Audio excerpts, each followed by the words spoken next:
ఈ రాష్ట్రంలో ఒక నియంత పాలన అనేది జరుగుతుంది అనడానికి నిదర్శనం ఈరోజు రాష్ట్రంలో ఉన్నటువంటి 175 నియోజకవర్గాల్లో కూడా ఏదైతే వైఎస్ఆర్ కాంగ్రెస్ పార్టీ అధ్యక్షులు జగన్మోహన్ రెడ్డి గారి ఆదేశాల మేరకు నియోజకవర్గ కేంద్రాల్లో భారీ ఎత్తున ఏదైతే ర్యాలీ కార్యక్రమాలు ఉన్నాయో ఈ రాష్ట్రంలో జరిగినటువంటి డిఎస్సిలో జరిగినటువంటి అక్రమాలని ప్రశ్నిస్తున్నటువంటి వైఎస్ఆర్ కాంగ్రెస్ పార్టీ కేడర్ అందరినీ కూడా ఈరోజు ర్యాలీ జరగనివ్వకుండా ఈ నియంత పాలనలో పోలీసులు ఈరోజు అడ్డుకోవడం నిజంగా చాలా దారుణం. ఈరోజు ర్యాలీకి వెళ్తున్నటువంటి మా అందరినీ అడ్డుకోవడం, అలాగే ర్యాలీ యొక్క ప్లేస్కి చుట్టుపక్కల నుంచి 5 మండలాల నుంచి కూడా కార్యకర్తలు రాకుండా, ప్రజలు రాకుండా, యువత రాకుండా, ఎవరు కూడా రాకుండా ఈరోజు పోలీసుల ద్వారాగా అడ్డుకునేటువంటి ప్రయత్నం చేస్తున్నటువంటి ఈ ప్రభుత్వాన్ని ఈరోజు గట్టిగా కూడా మేము నిలదీస్తున్నాం. ఎందుకనంటే ఈరోజు ప్రతిపక్షాలు అన్న తర్వాత ఖచ్చితంగా ప్రశ్నిస్తాయి. గతంలో ఏదైతే ఈ ప్రభుత్వం వచ్చిన తర్వాత నారా లోకేష్ గారు ఒక ట్వీట్ చేయడం జరిగింది. స్టార్టింగ్లో లెఫ్ట్ పార్టీలో ఉన్నటువంటి నాయకుల్ని అరెస్ట్ చేసినటువంటి సందర్భంలో, వ్యతిరేకత వస్తున్నటువంటి సందర్భంలో ట్వీట్ చేస్తూ నారా లోకేష్ గారు ఏం చెప్పారు అనంటే, ఖచ్చితంగా ఇక నుంచి ప్రొటెస్ట్ చేసే వాళ్ళని అడ్డుకోము, అరెస్టులు చెయ్యము అని చెప్పేసి నారా లోకేష్ గారు ట్వీట్ చేయడం జరిగింది. ఆయన మంత్రి అయిన తర్వాత, వాళ్ళ ప్రభుత్వం వచ్చిన తర్వాత. ఈరోజు నారా లోకేష్ గారిని ప్రశ్నిస్తున్నామని, ఆయన శాఖలో అక్రమాలు జరిగాయని ఆయన్ని రాజీనామా చేయమంటున్నామని, ఆయన దాకా వచ్చేసరికి ఈరోజు చేసేటువంటి ర్యాలీ కార్యక్రమాలని పోలీసులను అడ్డు పెట్టుకొని ఈరోజు నిలువరించడం ఎంతవరకు న్యాయం అని చెప్పి ఈ ప్రభుత్వాన్ని ప్రశ్నిస్తున్నాము. ఏదైతే డిఎస్సిలో పేపర్ లీక్ అయింది స్పష్టంగా కనిపిస్తుంది. ఏదైతే డిఎస్సిలో అక్రమాలు జరిగాయి ఆధారాలతో సహా బయటికి ఆడియోలు, వీడియోలు బయటకు రావడం జరిగింది. ఈరోజు ప్రతి ఒక్క డిఎస్సి అభ్యర్థికి, ఈరోజు ప్రతి ఒక్క ప్రజానీకానికి డిఎస్సిలో అక్రమాలు జరిగాయి. స్పోర్ట్స్ కోటా పేరు చెప్పి ఈ రాష్ట్రంలో డిఎస్సిలో అక్రమాలు జరిపి వాళ్ళ అనుకూల వ్యక్తులకి, వాళ్ళ అనుయాయులకి, వాళ్ళకి నచ్చిన వ్యక్తులకి ఉద్యోగాలు బిస్కెట్లు పంచినట్టు పంచారు. ఈరోజు రాష్ట్రంలో స్పష్టంగా కనిపిస్తుంది. స్పోర్ట్స్ కోటా అంటే, ఒకప్పుడు స్పోర్ట్స్ కోటా అంటే దానికి ఒక వాల్యూ ఉండేది, 2% ఉండేది ఆ జీవోలో. అప్పుడు క్వాలిఫైడ్ టెస్ట్ ఉండేది.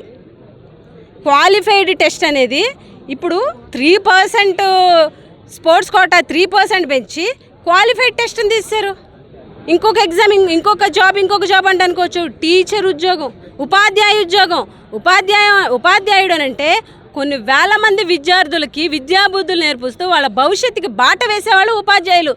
అటువంటి ఉపాధ్యాయులు కనీసం సబ్జెక్ట్ లేని వాళ్ళు, కనీసం జ్ఞానం లేని వాళ్ళు దొంగ సర్టిఫికెట్లతో, ఫేక్ స్పోర్ట్స్ పార్టిసిపేషన్ సర్టిఫికెట్లు అని చెప్పి ఫేక్ స్పోర్ట్స్ సర్టిఫికెట్లతోటి ఈరోజు క్వాలిఫైడ్ టెస్ట్ ఎటువంటి టెస్ట్ రాయకుండా డైరెక్ట్గా ఉద్యోగాలు పొంది రేపొద్దున విద్యార్థులకి ఏం పాఠాలు నేర్పుతారు? వాళ్ళ సర్వీస్ ఇప్పుడు 30 ఏళ్ళ నుంచి 35 ఏళ్ళ వరకు ఉంటుంది. ఈ 35 ఏళ్లలో ఎన్ని స్కూల్స్కి వెళ్తారు? ఎంతమంది పిల్లలకి విద్యాబోధనలు నేర్పుతారు? అంటే కొన్ని వేల మంది విద్యార్థుల భవిష్యత్తుని ప్రశ్నార్థకం చేసేలాగా ఈరోజు ఈ కూటమి ప్రభుత్వం ఈ డిఎస్సిలో అక్రమాలు జరిపారు. చాలా ప్రీ ప్లాన్డ్గా, పక్కా ప్లాన్ తోటి నోటిఫికేషన్ ఇచ్చినప్పుడే స్పోర్ట్స్ కోటా మార్చేశారు. వాళ్ళకి నచ్చినట్టుగా క్వాలిఫైడ్ టెస్ట్ అవసరం లేదని చెప్పేసి జీవో నెంబర్ 447 ఇచ్చేశారు. అలాగే ఎస్సీఆర్టీకి డిఎస్సికి ఒకళ్ళనే చైర్మన్గా పెట్టారు, ఒకళ్ళనే కన్వీనర్గా పెట్టారు. ఇదంతా పక్కా ప్లాన్. వాళ్ళకి ఎప్పుడైతే వాళ్ళు అనుకున్న అనుయాయులకి, వాళ్ళు అనుకున్న వ్యక్తులకి డిఎస్సిలో పోస్టులు వచ్చిన తర్వాత జీవోని రద్దు చేశారు. ప్రీ ప్లాన్డ్గా వాళ్ళు అనుకున్నది అనుకున్నట్టుగా ఎవరికి ఇవ్వాలనుకుంటున్నారో వాళ్ళకి ఇచ్చిన తర్వాత సైలెంట్గా జీవోని అమెండ్ చేసి మళ్ళీ మార్చినటువంటి పరిస్థితి ఈరోజు ఈ రాష్ట్రంలో ఉంది. ఈరోజు వైఎస్ఆర్ కాంగ్రెస్ పార్టీ ఈ ప్రభుత్వాన్ని ప్రశ్నిస్తుంది. ఇలా అక్రమాలు జరిగాయి, మీకు దమ్ము ధైర్యం ఉంటే సిబిఐ విచారణ జరిపించండి, నైతిక బాధ్యత వహించండి, విద్యాశాఖ మంత్రి గారు రాజీనామా చేయండి అని అంటున్నాం. ఎందుకు నైతిక బాధ్యత వహిస్తూ రాజీనామా చేయమంటున్నాం? ఎలా అయితే నీట్ ఎగ్జామ్లో అక్రమాలు జరిగిన తర్వాత విద్యాశాఖ మంత్రి, కేంద్ర విద్యాశాఖ మంత్రి ధర్మేంద్ర ప్రధాన్ గారు నైతిక బాధ్యత వహిస్తూ రాజీనామా చేశారో, మీరు కూడా అదే తరహాలో ఇక్కడ కూడా అక్రమాలు జరిగాయి కాబట్టి, ఇక్కడ కూడా పేపర్ లీక్ అయింది కాబట్టి, ఎంతోమంది డిఎస్సి అభ్యర్థుల భవిష్యత్తుకి మీరు ఆటంకం కలిగించారు కాబట్టి ఖచ్చితంగా మీ శాఖలో వచ్చే ఆరోపణలకి, ఇంత పెద్ద ఎత్తున వచ్చేటువంటి ఆరోపణలకి, ఈ 2 సంవత్సరాల్లో మీరు తీసిన ఒక్క డిఎస్సిలోనే ఇన్ని అక్రమాలు జరిగాయని చెప్పేసి ఈరోజు అందరూ ప్రశ్నిస్తుంటే నైతిక బాధ్యత వహిస్తూ రాజీనామా చేయాల్సినటువంటి నారా లోకేష్ గారు ఈరోజు ఈ ఉద్యమాన్ని ఆపే ప్రయత్నం చేస్తూ అందరు ఎస్పీలకి కూడా ఆదేశాలు ఇచ్చారు, ర్యాలీలు జరగడానికి లేదు అని చెప్పేసి. అంటే ఈరోజు అక్రమాలు జరిగాయి, పేపర్ లీక్ అయిందని చెప్పేసి ప్రశ్నలు సంధిస్తున్నటువంటి తరుణంలో ఒక ప్రతిపక్షమే కాదు, డిఎస్సి అభ్యర్థులు రోడ్డు ఎక్కలేదా? డిఎస్సి అభ్యర్థులు మిమ్మల్ని ప్రశ్నించలేదా? డిఎస్సి అభ్యర్థులు మిమ్మల్ని నిలదీయలేదా? వాళ్ళకి క్లారిఫికేషన్ ఇచ్చేటువంటి ప్రయత్నం ఒక్కరోజైనా నారా లోకేష్ గారు చేశారా అని ప్రశ్నిస్తున్నాం. ఒక్కరోజు కూడా ఏవేవైతే డౌట్లు ఉన్నాయో అవి నివృత్తి చేసేటువంటి ప్రయత్నం విద్యాశాఖ మంత్రి గారు చేయలేదు. ఎందుకంటే ఆయనకి ఖచ్చితంగా తెలుసు అక్రమాలు జరిగాయని తెలుసు, ఆయనకి తెలిసే జరిగాయని తెలుసు. అయినప్పటికీ కూడా ఈరోజు బయటకు వచ్చి క్లారిఫికేషన్ ఇచ్చేటువంటి పరిస్థితి లేదు.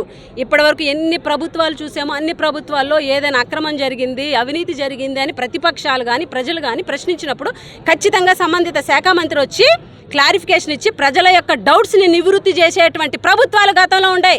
కానీ దౌర్భాగ్యమైనటువంటి ఈ కూటమి ప్రభుత్వంలో ఇన్ని ఆరోపణలు ఎదుర్కొంటున్నా, ఇన్ని అక్రమాలు జరిగాయని ఆధారాలు బయటకు వచ్చినా, వీడియోలు బయటకు వచ్చినా, ఆడియోలు బయటకు వచ్చినా కనీసం విద్యాశాఖ మంత్రి సమాధానం చెప్పకుండా దాటవేస్తూ సవాలు విసురుతున్నారు. సవాలు ముఖ్యమంత్రి, మాజీ ముఖ్యమంత్రి జగన్మోహన్ రెడ్డి గారికి.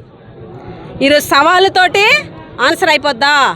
రండి, దమ్ముంటే మేము నిరూపిస్తామంటే అదే నిరూపించేదేదో డిబేట్స్ పెట్టి జనాల ముందు, ప్రజలకి, ప్రెస్ ముందు క్లారిఫికేషన్ ఇవ్వండి. మీ దగ్గర ఉన్నటువంటి ఇదిగో మీరు ఈ ఆరోపణలు చేస్తున్నారు, ఈ ఆరోపణలు కరెక్ట్ కాదు, నవీన్ అనే కుర్రోడు కష్టపడే చదివాడు, పేపర్ లీకేజ్ వల్ల ఫస్ట్ ర్యాంక్ రాలేదు అని చెప్పండి. ఎందుకు అతనికి ఫస్ట్ ర్యాంక్ వచ్చినా పోస్టింగ్ ఇవ్వలేదంటే సమాధానం లేదు ప్రభుత్వం దగ్గర.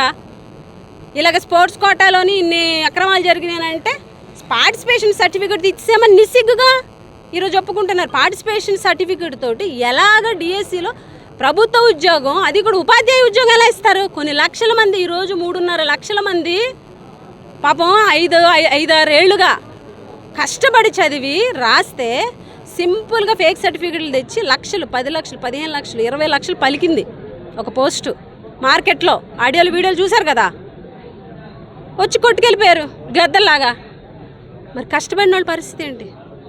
స్పోర్ట్స్ కోటా ద్వారాగా ఎవరైతే ఉద్యోగాలు పొందారో దొంగ సర్టిఫికెట్లు ఇచ్చి ఈరోజు వాళ్ళ ప్లేస్లో నిజంగా న్యాయంగా జరుగుంటే కష్టపడిన వాళ్ళు వచ్చేవారు, వాళ్ళకి న్యాయం జరిగేది, ఆ పేదవాళ్ళకి న్యాయం జరిగేది.